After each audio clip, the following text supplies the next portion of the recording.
In 1867, the Russian Empire sold Alaska to the United States. It was a vast, frozen wilderness traded for just 2 cents an acre. But what if this wasn't a blunder, but a brilliant strategic sacrifice? Why would a Tsar give up a territory 1/5 the size of his entire country for pocket change? Was he simply desperate for cash? Or was a far greater fear haunting the halls of the Winter Palace? The fear of his greatest enemy. The truth behind the sale of Alaska is a hidden story of geopolitical chess, and we are about to uncover every move. For more than a century, Alaska had been a Russian frontier. It was managed by the Russian-American Company, a semi-private enterprise focused on the lucrative sea otter fur trade.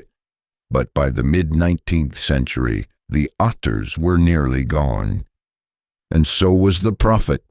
The colony was enormous, remote, and home to only a few hundred Russian settlers, vastly outnumbered by the indigenous peoples they could barely control. Presiding over this precarious situation was Tsar Alexander II. He was a reformer, the man who freed Russia's serfs. But he was also the ruler of an empire on the brink of bankruptcy. The state coffers were empty, drained by a catastrophic military defeat. The Russian eagle was wounded, and its distant Alaskan outpost was an open, bleeding wound it could no longer defend. The key to this entire puzzle lies not in Alaska, but thousands of miles away in Crimea. The Crimean War of the 1850s was an absolute disaster for Russia. The combined might of Britain and France had humiliated the Tsar's armies on their own soil. More importantly, the British Royal Navy had proven its total dominance of the seas. Russian ports were blockaded. Russian ships were trapped. A chilling realization dawned on St. Petersburg. They could not project power. They could not defend their overseas territories.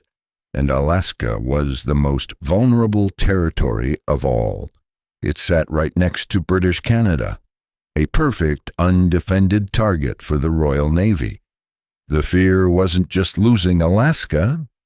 It was the certainty of losing it in another public, humiliating defeat at the hands of Great Britain.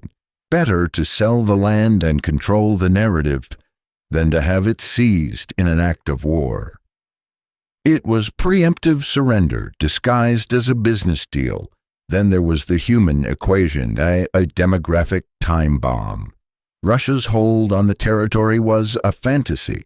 A handful of officials in Sitka could not govern a land so vast. Meanwhile, a new kind of force was gathering on the horizon. People. The California gold rush had shown the world how quickly an empty land could be flooded by prospectors and settlers. Thousands of Americans and British Canadians were already pushing north, following whispers of fur and gold.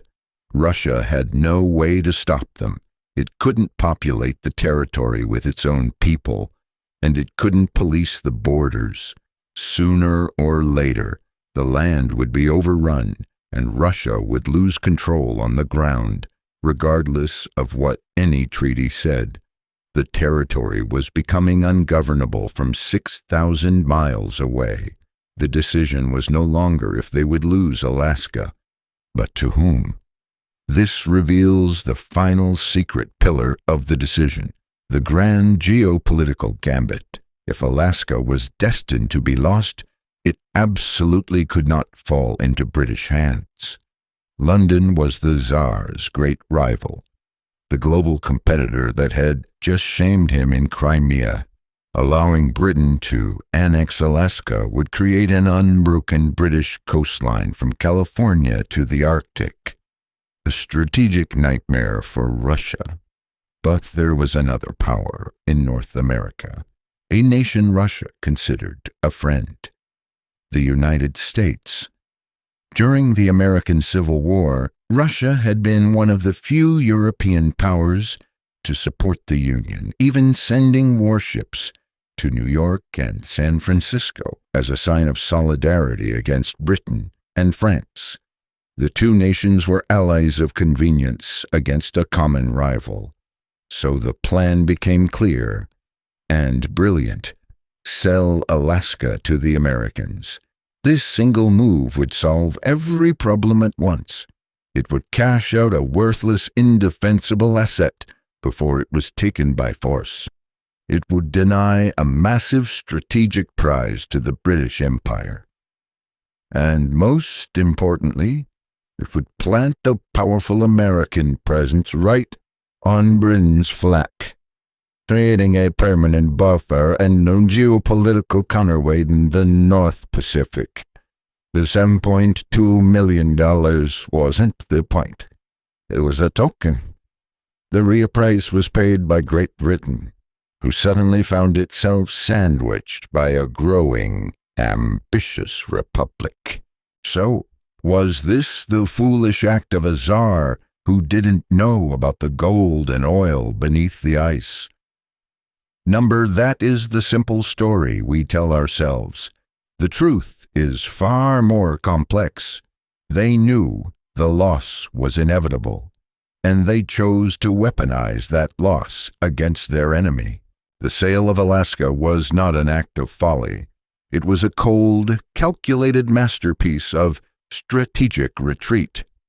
Facing the brutal reality of imperial overreach, Tsar Alexander II chose pragmatism over pride, strategy over sentiment.